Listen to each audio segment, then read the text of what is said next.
I look at the world today, and me, with all of my resource and intellect, feels a distinct sense of unease. I can't sleep very well anymore. There are too many lies, too much I don't understand. We sit down with the attorneys representing some of the victims of social media influencer Andrew Tate, what actions they're taking to hold Tate legally responsible, and what Tate's team has seemingly been doing to fight back. Welcome to Sidebar, presented by Law&Crime. I'm Jesse Weber.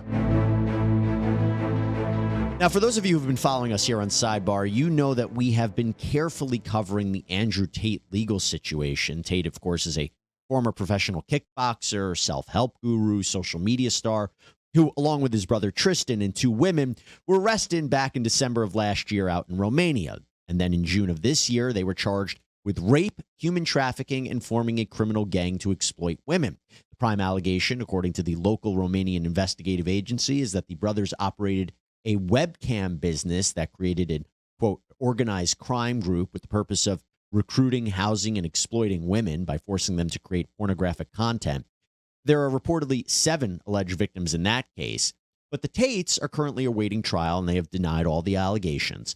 But there are women in the UK who have accused Andrew Tate of sexual assault and abuse. And with that in mind, joining me right now are Matthew Jury and Jack Beeston from McHugh Jury and Partners, the firm representing some of these alleged victims. Gentlemen, thank you so much for coming on.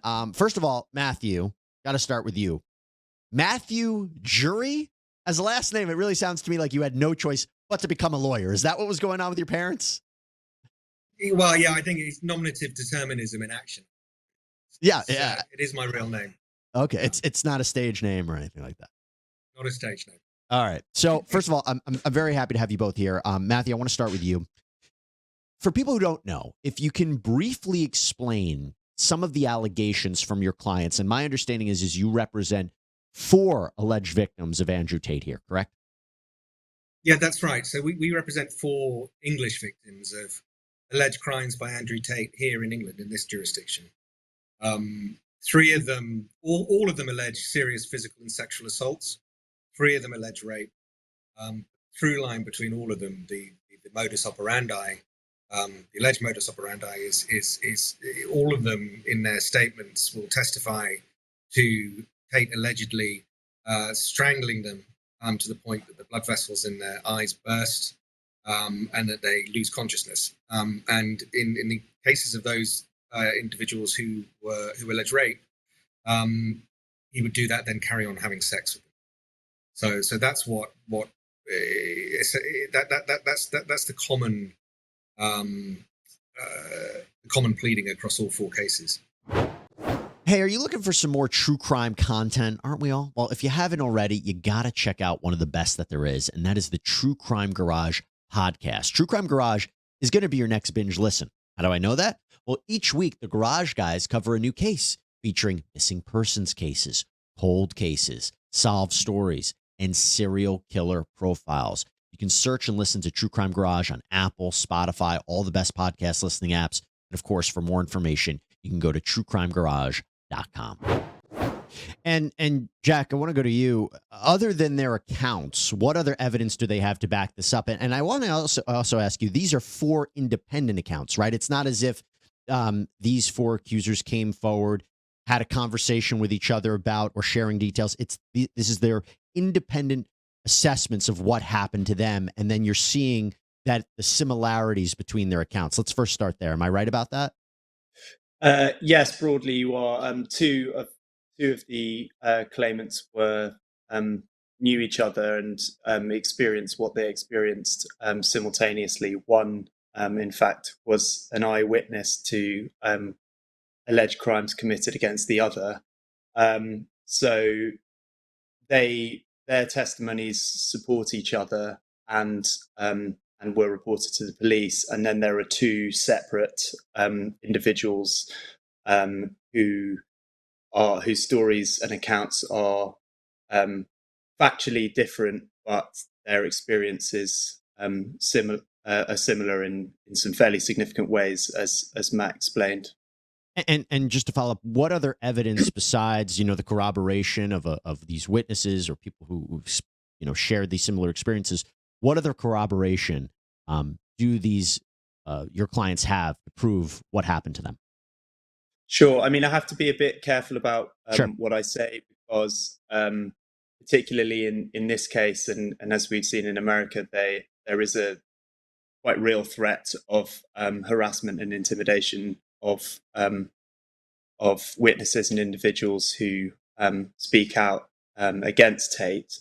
But we have, over the past 9 months or so, been speaking to a variety of corroborating witnesses, collecting their testimony.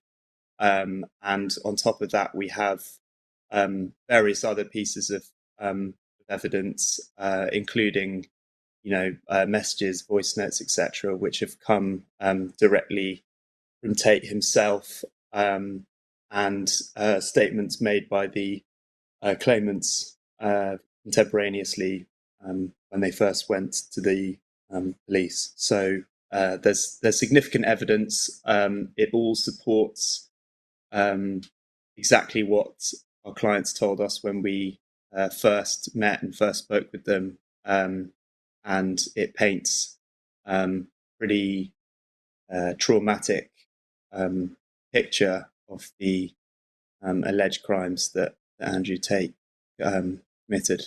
And just to follow up on that, I believe there's a text message or a WhatsApp message allegedly from Tate saying to one alleged victim, "I love raping you." You mentioned voice notes that were purportedly sent by Andrew Tate to an alleged victim. My understanding is these voice notes were sent to the UK police. Here's a sampling of them. Am I a bad person? Because the more you didn't like it, the more I enjoyed it. I fucking loved how much you hated it. Turn me on. Are you seriously so offended I strangled you a little bit? You didn't fucking pass out. Chill the out. Jesus Christ. I thought you were cool. What's wrong with you? Matthew, again, I wanted to have you both here because what we are seeing a little bit online, and I think people want to know, is how can you authenticate that is in fact Andrew Tate? It sounds like Andrew Tate. There are those who are saying perhaps it was spliced together. How do we know what the context is? When you listen to those voice notes, what do you want people to know? How do they know that is, in I guess your estimation, definitive proof of what happened here? So obviously, if and when this comes to trial, we could bring in a voice recognition, voice analyst expert to take a sampling of Tate's voice. Obviously, there's numerous samples of that online, and compare it to the voice in the voice notes. I would say that that's completely unnecessary. However, the provenance of the voice notes is easy to authenticate. It's already been through police hands and chain of evidence. It's evidently him. This talk about, if there's talk about faking the voice, this voice note was created 10 years ago. This was at a time when that technology, if it existed, certainly wasn't available to the general public. It's a nonsense to suggest it's some sort of fabrication. Almost as nonsensical as Tate saying that these victims don't exist at all and they're somehow agents of the Matrix. It's just crazy stuff. Yeah, Jack. So again, what would be the context of this conversation? Why would Tate seemingly be saying these things to these women? I feel as though he, without wishing to sort of act like a psychologist, he seems to. I guess my question is not to get into his mind. What was why was he saying this thing? What was being said to him? What was the conversation between him and your client or several of these clients to release these messages, to send these messages, to say these things on the voice notes? I'm not sure I understand what the conversation was about.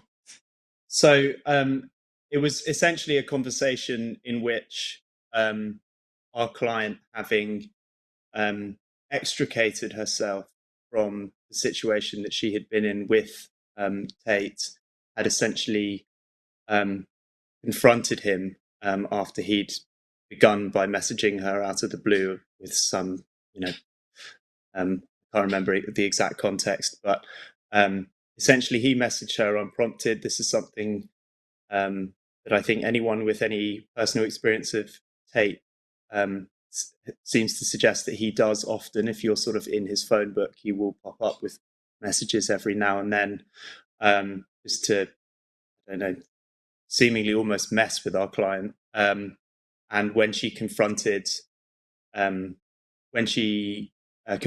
about the messages, he essentially intimated that the more she didn't enjoy it, the more he did, and that she was, essentially complaining about nothing, and that he gained immense pleasure from it.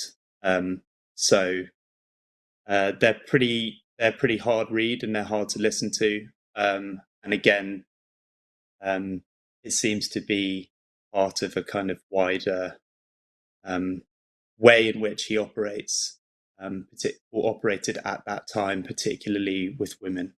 Now, Matthew, I want to get into what your firm is doing right now, because let's first start from the criminal aspect. My understanding is, and correct me if I'm wrong, is that the UK government, the UK police and prosecutors believe that there wasn't enough there to actually prosecute Andrew Tate for these alleged crimes. That the idea was that while he was arrested, they dropped the case because they felt that maybe it was the idea that there had been consensual sex between Tate and these alleged victims, or that there was doubt in the case. Let's first start there about why he wasn't ultimately prosecuted.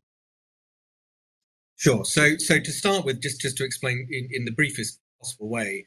So the way it works here in the UK is that the police will obviously carry out their investigation, and then they will make their own decision as to whether to refer the case to the Crown Prosecution Service. And the Crown Prosecution Service, the CPS, ultimately makes a decision whether to prosecute or not, or to move forward with the prosecution. To be very, very clear, we met with the police and had a long conversation with them. And one thing I can say is they were very clear to us and explicit to us that it was their view that there was sufficient evidence to warrant a prosecution, but ultimately the CPS went in another direction and they could not give us an explanation as to why. The CPS has yet to give us an explanation as to why, also, despite us requesting one. All I can say is, from 20 years of experience litigating, certainly in the civil courts, but also being involved in criminal prosecutions, it beggars belief that a decision was made not to prosecute based on the evidence that was available. I mean, I'm not really sure what more the CPS needs when they have an eyewitness to a rape, text messages from the suspect saying, "I love raping you," along with additional collaborative evidence. And even now, let's put it this way, to a certain extent, our clients' claims are vindicated in as much as there are now similar complaints having been made in Romania of rape and other criminality. Now, of course, that trial in Romania is yet to go ahead, and there's a presumption of innocence.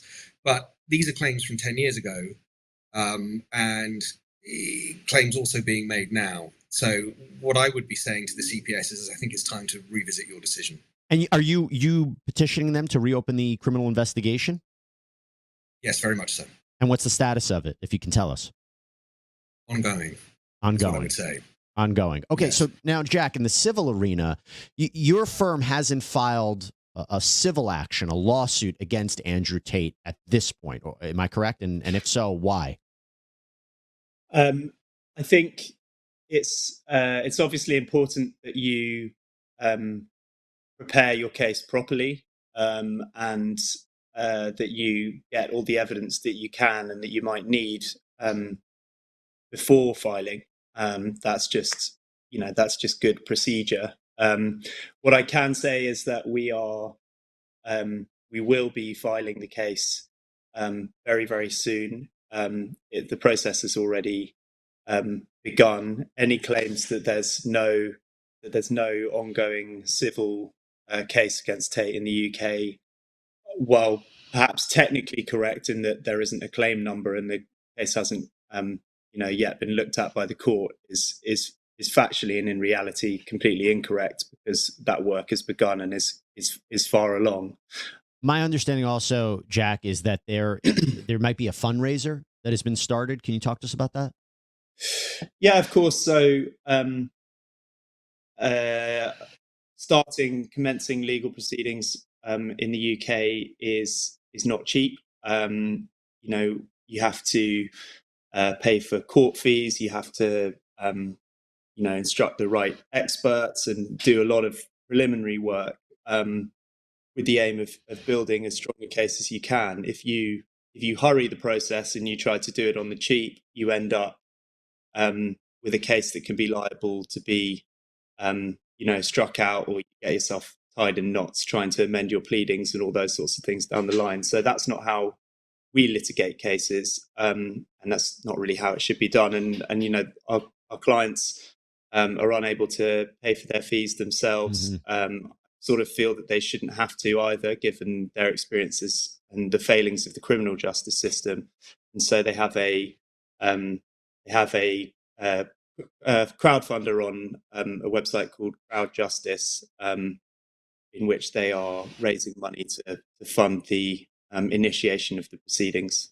And by the way, Matthew, I also understand that there was a press conference that was held with also the lawyers that are representing Tate's alleged U.S. victims, and Andrew Tate's legal and PR team crashed it. I think we have a clip of it, if we can show a little bit of it.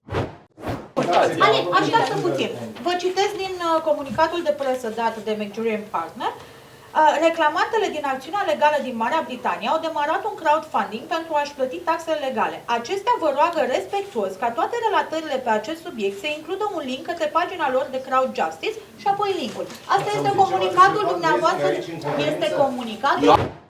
Can you talk to us about what happened there? Yeah, I mean, I've never experienced anything like it.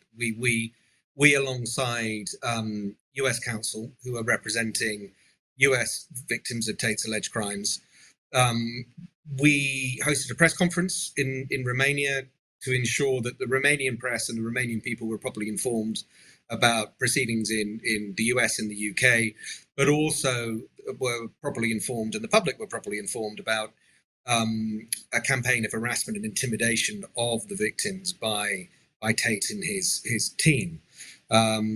So in the US, legal proceedings, which I would say amount to an abusive process, have been brought against one of the victims for defamation.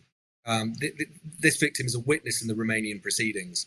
Tate's already attempted to have witnesses in the Romanian proceedings criminally prosecuted for what he says are false claims to the Romanian authorities.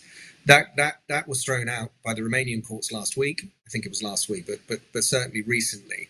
And he's attempting to do the same thing in the US, but also trying to pressure those victims and clients to victims and witnesses to back off and back away. It's a pretty blatant abusive process, in my opinion, and should never be countenanced. So the press conference was about harassment and intimidation, and ironically, Tate's team decided to use that opportunity to disrupt the press conference by posing as journalists and asking inappropriate questions, which at the same time, in asking those questions, they were disclosing information and identifying information of victims and witnesses that shouldn't be disclosed. So it's just further demonstration of the lengths that his team will go to try and prejudice proceedings and interfere with the course of justice, I would say. Let's follow up on that, because we were forwarded a cease and desist letter that was sent to your firm by Tate's camp. Jack, Matthew, I don't know which one of you want to tackle this, because this cease and desist letter basically, and I read it, was suggesting that you're engaging in defamation. And it almost seemed to be egging you on that if you had a case, let's fight it out in the civil arena, bring a lawsuit. You had mentioned, Jack, about what the plan is for the civil lawsuit. But are you concerned with this letter? Are you concerned with Andrew Tate taking some sort of legal action against you or your clients based on this letter? I'll allow either one of you to jump in on that. Yeah, look, the very easy answer is no. I'm not concerned at all. I mean, it's just part of the clown show, and it's just ridiculous. We're doing a job. Our job is to advocate for our clients who are victims and survivors of alleged serious sexual assaults, including rape. And our job is to get out there and advocate for them. and to bring claims on their behalf. And part of the principle of one of the cornerstones of our democracy and is the principle of open justice. And this stuff gets reported on, and the Tates may not like that, but that's just a reality. And to try and sue us for doing our job is just ridiculous. So no, I'm not concerned at all. Bring it on. That's fine. Whatever they want to do. If they want to waste their time bringing a defamation suit, it just gives us another opportunity to present the evidence against them. Jack, one of the things I believe you allege about Tate, and it was mentioned in this cease and desist letter, was something called the Real World Portal, which my understanding, Tate claims is a course to teach people how to build websites and their brands, but you say it's something more sinister. Can you explain that? Yeah, I mean, I think the first thing to say is, I don't want to take credit for the idea that it's not what it seems. It's taken a lot of research from people who are very well informed and who have done a lot of groundwork and collected a lot of evidence. I mean, essentially, as far as I can make out, and it is the whole structure of the real world, like a lot of Tate related content and products, is slightly smoke and mirrors. It's not really evident what it does at the face of it. You sign up, you pay, I think, $50 a month.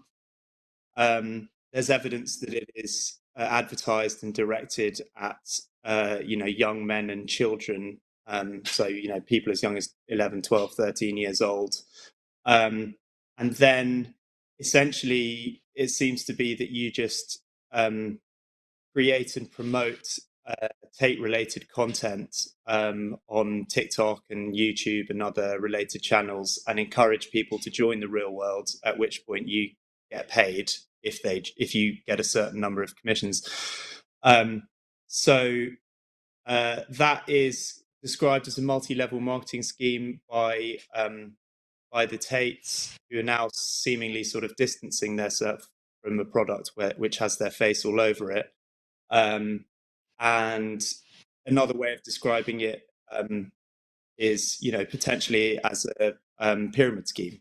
So all we did really was amplify the concerns, seemingly very valid concerns of quite a large number of people, and bring it to the attention of Apple, who have very strict rules in place for what can and can't be on their app store.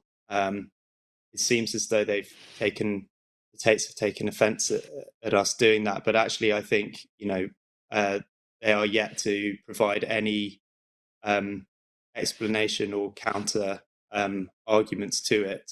And I think any app which is reliant on children potentially paying $50 a month, when it's not really clear at all what it does or what its aim is, should be interrogated. I think that's completely fair.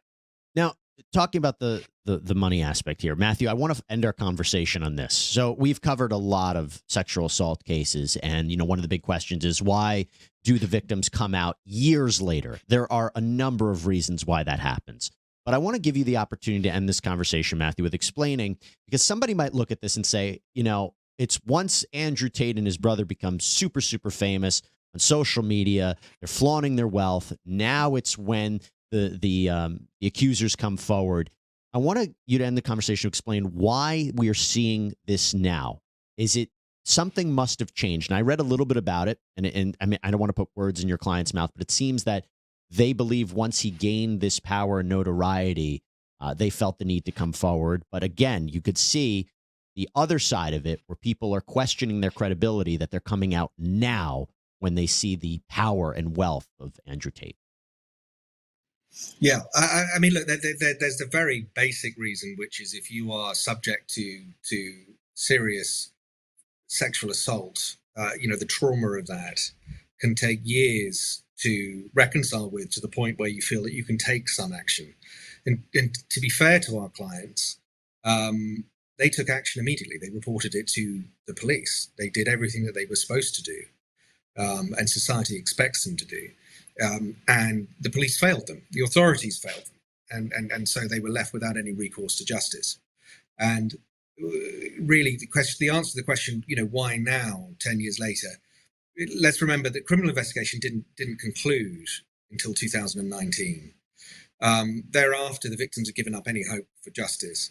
When Tate rose to prominence and infamy, and the victims see him in the news and on their TV screens and on social media, and rise to this level of prominence where he's one of the most Googled people in the world and is claiming to have the adoration of the world's boys and young men. They, not only is that re-traumatizing for them to see that, but also they feel incredible responsibility and even guilt in thinking, if we had done more, if we'd been taken a different approach, would he have been brought to justice? And if so, would he have gone on to commit these further alleged crimes and harm and create further victims and be able to spread this toxic message of misogyny that's poisoning, vulnerable young men and boys across the world? They feel a responsibility to come forward and do something so that there aren't more victims.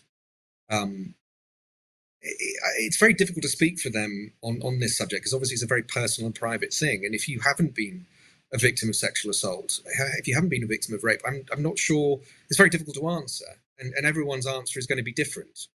But from speaking to them, I think it comes down to that. It's a sense of responsibility that someone had to do something, someone had to act, and they felt that needed to be them. This isn't an easy thing for them. They don't want to be going through this. It's re-traumatizing and it's horrific. But actually, as they move through the process, I think they're finding strength in it, and it's healing for them as well. It's cathartic because they feel they're doing something, rather than being the victim and reacting to events. They are now taking their own steps and they're taking action themselves. And I think that alone is important. So I think that's the answer to why now. I hope I've done it justice anyway. Matthew Jury, Jack Beeston, thank you so much for taking the time to explain the situation a little bit more to us. We really appreciate it. Thank you for having us. Thank you. Absolutely. Thank you. All right, everybody, that's all we have for you here on Sidebar. Thank you so much for joining us. As always, please subscribe on Apple Podcasts, Spotify, YouTube, wherever you get your podcasts. We very much appreciate it. I'm Jesse Weber. I'll speak to you next time.